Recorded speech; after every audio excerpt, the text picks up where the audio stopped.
Hello everyone, good morning. कैसे हो आप सब? आई होप बहुत ही बढ़िया होंगे। तो अभी बज चुके हैं 10 और मैं अब मेरा व्लॉग बनाना चालू करी हूँ 10 बजे। और ये है छत का कुछ इस तरह का व्यू। अभी का धूप आ चुकी है आधे छत पे और आधे पे छाया है। और अब इतनी ज़्यादा तेज़ी हो गई है ना धूप में, एकदम गर्मी का मौसम हो गया और छत पे आने से आँखें भी नहीं खुलती है रोशनी में। तो मैं अभी रेडी हो गई हूँ, नहा धो के साफ़ सफाई वगैरह हो गई है। और अब मैं बनाने वाली हूँ नाश्ता मेरे और बच्चों के लिए। और वो चले गए हैं ड्यूटी पे अपने, उनके लिए मैंने टिफ़िन वगैरह बना दिया है। तो उससे पहले मैं करने वाली हूँ सूर्य भगवान को अर्घ दूँगी, थोड़ी-सी पूजा बाकी रह गई, वो करने के बाद मैं सीधा जाऊँगी रसोई।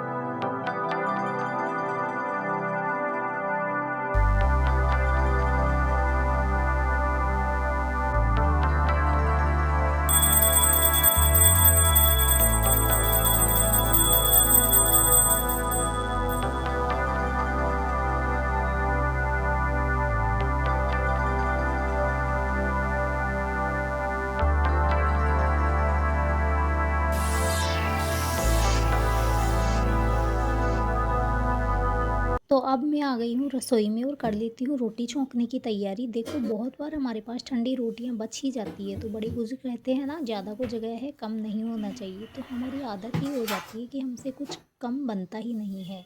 तो मैंने कुछ इस तरह से ठंडी रोटियों को बारीक बारीक चूर लिया है।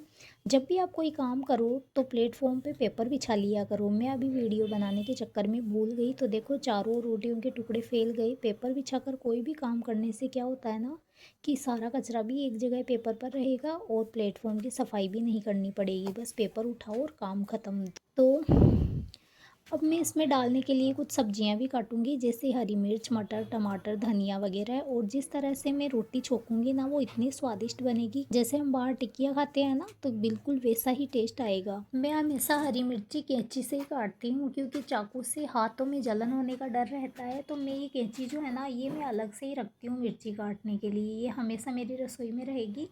और इस कटर में हरी मिर्ची बारीक कटती नहीं है, इसमें से प्याज और टमाटर बारीक कटते हैं। तो ये वाला कटर में से प्याज टमाटर के लिए रखती हूँ। तो ये सारी सब्जियां तो मेरे कट चुकी है और अब मैं यहाँ से थोड़ा सा सफाई कर देती हूँ, फिर आपको दिखाती हुई हूँ कि प्लेटफॉर्म कैसा एकदम क्लीन रहा है पेपर की वजह से। तो ये देखो एकदम सफाई रही ना। मेरे घर में तो सबको ये बहुत पसंद आती है। आप चाहो तो इसको दही के साथ भी खा सकते हो, और चाहो तो ठंडी रोटी को दूध में चूर कर उसमें थोड़ी सी चीनी मिलाकर भी खा सकते हैं, या फिर हाथ में चूर के थोड़ा सा उसमें नमक डाल लो, लाल मिर्च पाउडर डाल लो, प्याज डाल लो, तो इससे भी बहुत अच्छा टेस्ट आता है। तो इससे क्या होगा, खाना भी वेस्ट नहीं होगा और सब खुशी से खा भी लेंगे। अपना टेस्ट अपनी चॉइस के अनुसार बना लो। मेरे यहाँ क्या होता है ना, कि गाय बड़ी मुश्किल से दिखती है। सुबह अगर आती होती है तो मैं काम में लगी रहती हूँ, तो मुझे गाय नहीं दिखती। कभी कभार गलियों में दिख गई तो ठीक है, वरना ऐसे ही रोटियां फिर कहाँ और किसे खिलाएं। तो कभी ज़्यादा बच जाती है तो मैं ऐसे ही कुछ ना कुछ बना लेती हूँ, तो बच्चे भी खुशी से खा लेते हैं और जो रोटियां होती है वो वेस्ट भी नहीं होती।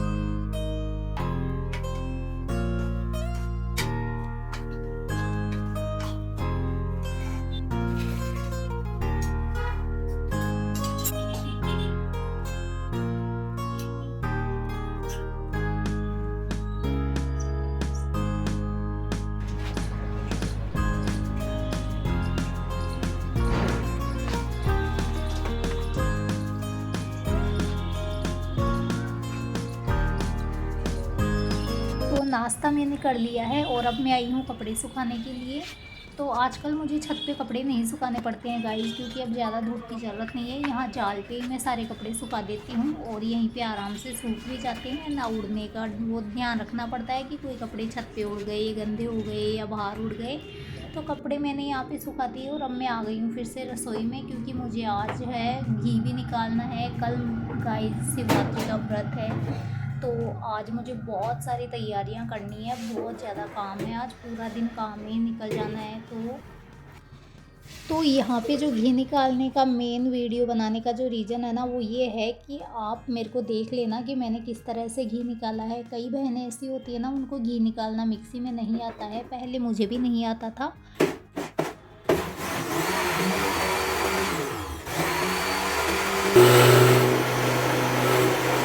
तो मैंने भी मेरी भाभी को पूछा था, फिर उसने बताया, तो मैं ऐसे घी निकालने लगी। तो आपको फिर भी अगर समझ में नहीं आए ना, तो आप कमेंट करिएगा, मैं आपको एक वीडियो अलग से बना के दूंगी। तो यहाँ पे मैंने इस तरह से घी निकाला है। कैसे पहले मलाई जार में ली है और बार बार मैं पानी का यूज़ कर रही थी, क्यों कर रही थी वो मैं नेक्स्ट वीडियो कभी बनाऊँगी।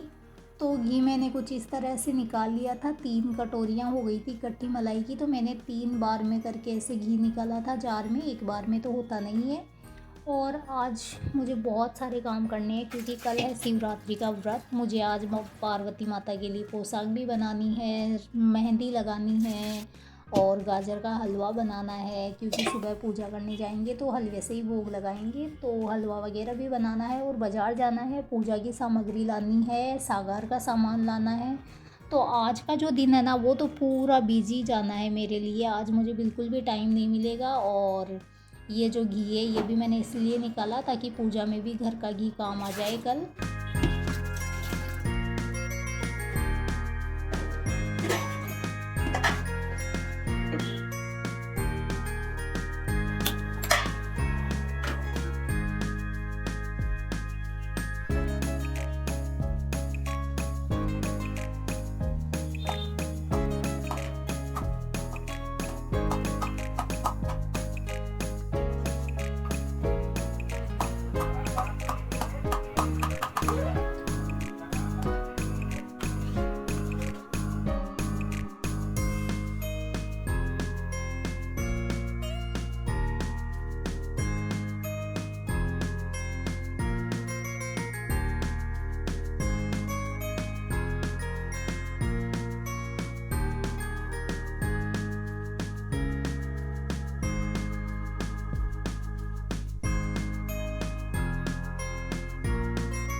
तो जब तक साइड में घी गर्म हो रहा था, तब तक मेरे बर्तन भी कंप्लीट हो गए और साफ़ सफाई भी हो गई। मिक्सी वगैरह साफ़ कर दी मैंने। और अब यहाँ पे घी भी मेरा लगभग कंप्लीट हो ही गया है और बत्ती भी हो रही हूँ मैं साइड में।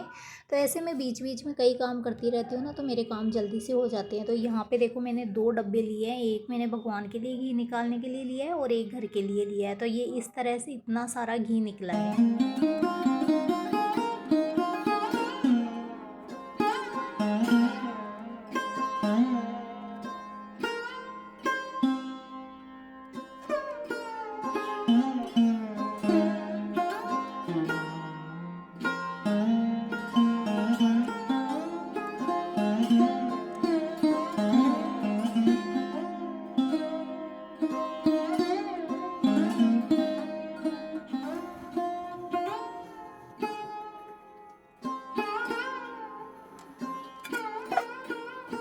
सो गाइज़, आधे काम कंप्लीट करके चाय पी के और आराम से थोड़ा सा रिलैक्स होके अब मैं आ गई हूँ पार्वती माँ की पोशाक बनाने के लिए। तो ये मेरा खजाना है, जिसमें से मैंने एक कपड़ा सेलेक्ट किया है, इससे की मैं पोशाक बनाऊँगी। तो ये मैंने एक नाप के लिए पहले से पोशाक ले रखी है, तो बस इसी को नाप नाप के मैं इसके सारे वो कपड़े पहले तो काट लूँगी और फिर मैं उसकी सिलाई करने वाली हूँ। तो आज टाइम नहीं है, बहुत भागा-दौड़ी में मैं काम कर रही हूँ, तो सारी चीज़ें मैं बता नहीं पा रही। बस आपको दिखा रही हूँ कि मैंने किस तरह से कपड़ा लिया था, कैसे मैंने काटा है, कैसे नाप-जोख करे हैं। तो बस अब मैं ड्रेस बना लेती हूँ और उसके बाद मुझे तैयार होके जाना है मार्केट। और उसके बाद मैं शाम का खाना वगैरह बनाऊँगी और फिर मेहंदी वगैरह लगाऊँगी। तो इस तरह से मेरा ये व्लॉग कंप्लीट होने वाला है।